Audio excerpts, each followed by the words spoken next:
அன்புக்குரிய சகோதரர்களே, ஒரு மனிதனுடைய உள தூய்மை சீராக இருந்தால் அவனுடைய உள்ளம் சீராக இருக்கும்.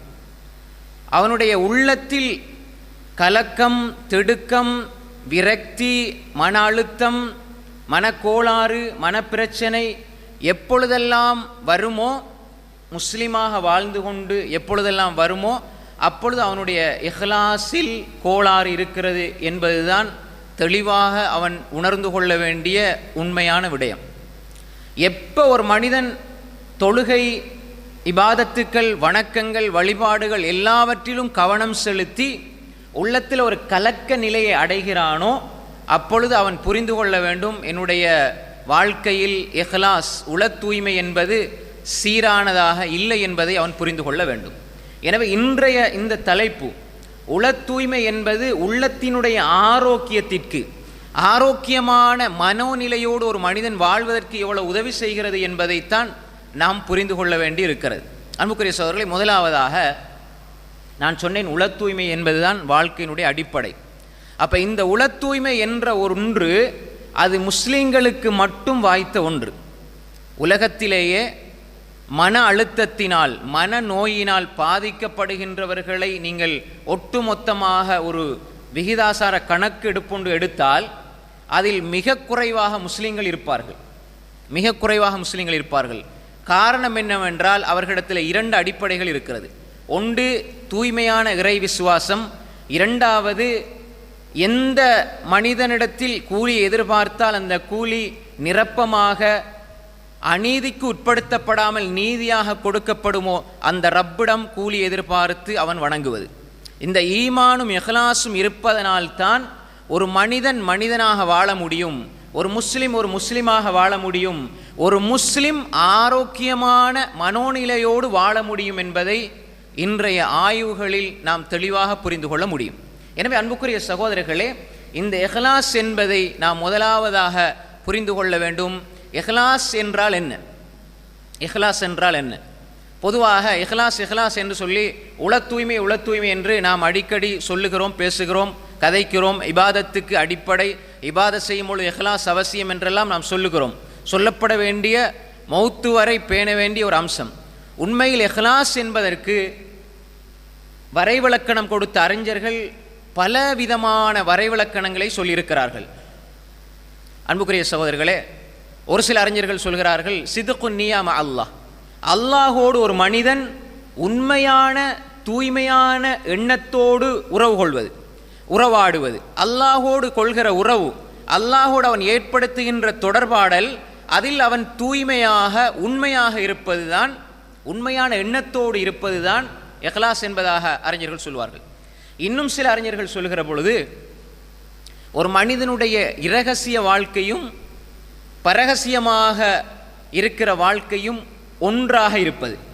இப்போ ஒரு மனிதன் மக்களோடு மக்களாக இருக்கிற பொழுது அவனுக்கு விபச்சாரம் செய்யணும், களவெடுக்கணும், மதுபானம் குடிக்கணும்னு எண்ணம் வராது. ஏன்டா மக்கள் பார்த்துட்டு இருக்கிறாங்க தானே. இதே எண்ணம் அவனுக்கு தனிமையிலும் இருக்குமாக இருந்தால், ஏன் தனிமையில் இருக்கிற பொழுது அல்லாஹ் என்னை பார்த்து கொண்டிருக்கிறான்ற உணர்வு இருந்தால், அதாவது வெளிப்படையான மக்களோடு மக்களாக இருக்கிற பொழுது இருக்கிற மனோநிலை தனிமையில் இருக்குமாக இருந்தால் அது இஹ்லாஸ் என்று அறிஞர்கள் சொல்லுவார்கள். இன்னும் சில அறிஞர்கள் சொல்கிற பொழுது ஒரு மனிதனுடைய வாழ்க்கையில் அவனுடைய இதயத்துடைய தொடர்பு மஹ்லூக், படைப்பினங்கள் என்னை பார்க்கிறார்கள் என்பதை விட படைப்பாளனாகிய ரப்பு என்னை பார்த்து கொண்டிருக்கிறான் என்ற எண்ணத்தில் வாழ்ந்து படைப்பினங்கள் பார்ப்பதை அப்படியே மறந்து போய் ரப்பு பார்க்கிறான் என்பதில் நிறைத்திருத்தல், நீடித்திருத்தல், அப்படி மரணம் வரை அவன் ஸ்தீரணமாக உறுதியாக இருப்பது என்பதாக அறிஞர்கள் சொல்கிறார்கள். இஹ்லாஸ் என்பது குறித்த ஒரு இபாதத்தில் வந்து செல்கின்ற சாப்பாட்டு மேசையில் இருக்கிற இடையே தொட்டுக்கொள்கின்ற ஊறுகாயை போன்ற அல்ல. இபாதத்திலே, வணக்க வழிபாடுகளிலே, வாழ்க்கையிலே மரணம் வரை அவன் வாழ்கிறான் என்றால் வணங்குகிறான் என்றால் அவன் உள தூய்மையோடு இருக்கிறான். மௌத்து வரை பேண வேண்டிய ஒன்றுதான் இஹ்லாஸ் என்பதை நாம் புரிந்து கொள்ள வேண்டும். தொழுகிறேன், இஹ்லாஸை பேணிக் கொள்கிறேன். ஜகாத் கொடுக்கிறேன், இஹ்லாஸை பேணிக் கொள்கிறேன். தர்மம் செய்கிறேன், இஹ்லாஸை பேணிக் கொள்கிறேன். என்று வாழ்கிற மனிதர்கள் வாழ்க்கையையும் இபாதத்தையும் பிரித்து பார்க்காமல் வாழ்க்கையே வணக்கம், நான் திரும்பி ஒருவனை பார்த்து சிரிக்கிறேன், அவன் நண்பன் என்பதற்காக அல்ல, எதிரியாக இருந்தாலும் அவனை பார்த்து சிரிக்கிற மனோநிலை இஹ்லாஸ். உங்களை பார்த்து காரி துப்பியவர்களை மன்னிப்பது இஹ்லாஸ். உங்களோடு வேண்டுமென்றே உங்களுக்கு அநீதி இழைத்தவர்களை மன்னிப்பது இஹ்லாஸ். குடும்பம் உங்களை விட்டு ஒதுங்கி செல்கிறதா, நீங்கள் சென்று போய் சலாம் சொல்லி அவர்களோடு சேர்ந்து கொள்வது இஹ்லாஸ். இதற்கெல்லாம் இஹ்லாஸ் தேவை. ஒரு மனிதனை பார்த்து சிரிப்பதற்கு இஹ்லாஸ் தேவை. நீ வாழ்க்கையிலே திரும்பி பார்ப்பதற்கு, அசைவதற்கு, குனிவதற்கு, நிமிருவதற்கு, வாழ்க்கையினுடைய அன்றாட செயல்பாடுகளை உங்களை இஹ்லாஸோடு இருக்குமாக இருந்தால், அன்றாட செயல்பாடுகள் இஹ்லாஸோடு இருக்குமாக இருந்தால், நீங்கள் ஒருத்தட்ட எதிர்பார்த்து வீணாக உங்களோட மனசை குழப்பிக்க மாட்டீங்க. நீங்கள் உங்களோட நண்பர்கிட்ட நான் பார்த்து இவரை சிரிக்கும் பொழுது அவர் சிரித்து போட்டு என்ன சுகமாக இருக்கிறீங்களா அல்லது 4 விஷயம் என்கிட்ட கேட்கணும்னு நீங்கள் எதிர்பார்த்து அவர் கேட்க வேண்டும் என்று நீங்கள் எதிர்பார்த்து சிரித்தால் அவர் அப்படி நடந்து கொள்ளலைன்னா கவலை தான் வரும். நீங்கள் செஞ்சது அல்லாஹ்வுக்காக வேண்டி நினச்சி நீங்கள் போனீங்கண்டா அவர் முறைச்சாலும் அவர் சிரித்தாலும் நீங்கள் செய்ததில் சந்தோஷம் அடைவீர்கள். ஏன் தெரியுமா? அல்லாஹ்வுக்காக நான் செய்தேன், அல்லாஹ்வுக்காக நான் செய்தேன். அல்லாஹு தாலா சொல்கின்றான் சொர்க்கவாதிகளை பற்றி, நல்லோர்களை பற்றி அல்லாஹ் சொல்கிறான், அவர்கள் உணவு கொடுப்பார்கள். وَيُطْعِمُونَ الطَّعَامَ عَلَى حُبِّهِ مِسْكِينًا وَيَتِيمًا وَأَسِيرًا. அவர்கள் உணவு கொடுப்பார்கள். யாருக்கு கொடுப்பாங்க? وَيُطْعِمُونَ الطَّعَامَ, உணவு கொடுப்பார்கள். யாருக்கு? மிஸ்கீன்களுக்கு கொடுப்பாங்க, யத்தீமு கொடுப்பாங்க, அசீரு கொடுப்பாங்க. எதனால் கொடுப்பாங்க தெரியுமா? அல்லாஹ்வின் மீது இருக்கிற ஒரே ஒரு அன்பு, அவனுக்காக செய்கிறேன் என்ற உணர்வு, இதற்காகத்தான். وَيُطْعِمُونَ الطَّعَامَ عَلَى حُبِّهِ مِسْكِينًا وَيَتِيمًا وَأَسِيرًا إِنَّمَا نُطْعِمُكُمْ لِوَجْهِ اللَّهِ لَا نُرِيدُ مِنكُمْ جَزَاءً وَلَا شُكُورًا إِنَّا نَخَافُ مِنْ رَبِّنَا يَوْمًا عَبُوسًا قَمْطَرِيرًا. இங்கே தான் நாங்கள் கவனிக்கணும். அவர்கள் وَيُطْعِمُونَ الطَّعَامَ عَلَى حُبِّهِ, அல்லாஹ்வின் மீது கொண்ட அன்பினால் மாத்திரம் அவர்கள் மிஸ்கீன்களுக்கு உணவு கொடுப்பார்கள். மிஸ்கீன்கள் பாதையில் போகிறவங்க வாரவங்க மிஸ்கீன்கள், இவங்களுக்கு உணவு கொடுக்கறதுல எந்த பிரச்சனையும் இல்லை. யத்தீம் அனாதை கொடுக்கறதுலையும் பிரச்சனை இல்லை, அது எல்லாரும் செய்கிறது தான். ஆனால் அசீருக்கு உணவு கொடுப்பார்கள்னு அல்லாஹ் சொல்கிறான். இங்கே தான் கவனிக்கணும்.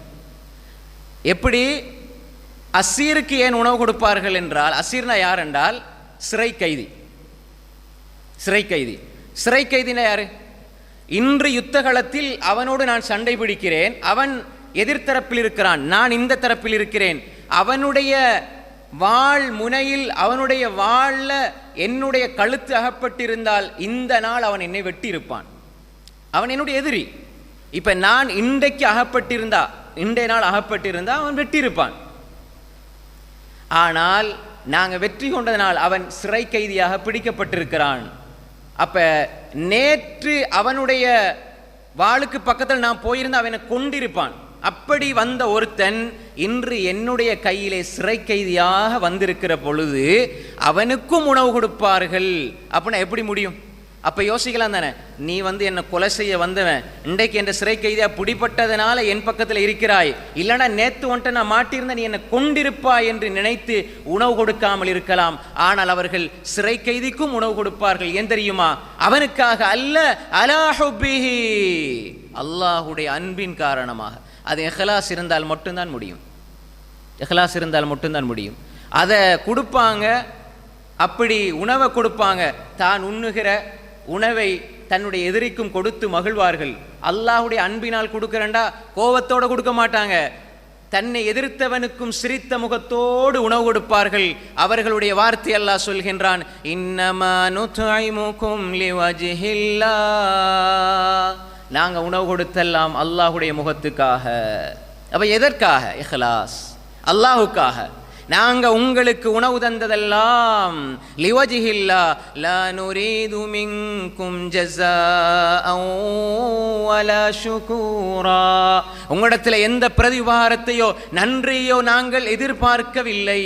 இன்னமா நுத்இமுகும் லிவஜ்ஹில்லாஹி லா நுரீது மின்கும் ஜஸாஅன் வலா ஷுகூரா, நாங்கள் உங்கள்கிட்ட எதிர்பார்க்க இல்லை, நாங்கள் உங்களுக்கு தந்தோம், ஆனால் உங்களுக்கு ஒரு கடமை இருக்குது. ஒரு ஆளுக்கு ஒரு ஆள் நல்லது செஞ்சால் செய்யப்பட்டவருக்கு ஒரு கடமை இருக்குது, இவருக்காக துவா செய்யணும், ஜிசாக்கல்லாஹ் ஹைரான்னு சொல்லணும், அது ரசூலுல்லாஹ் சொன்னாங்க.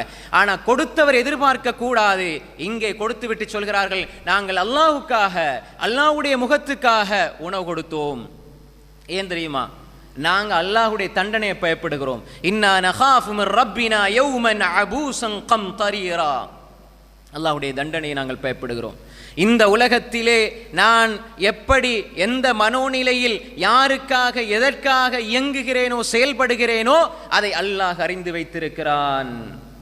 அப்ப எனவே இந்த ஒரு பக்குவ நிலை இருக்கிறதே, இந்த மனோநிலை தான் ஒரு மனிதனுடைய உள்ளத்தை மனோநிலையை ஆரோக்கியமாக வச்சிருக்க உதவி செய்யும்.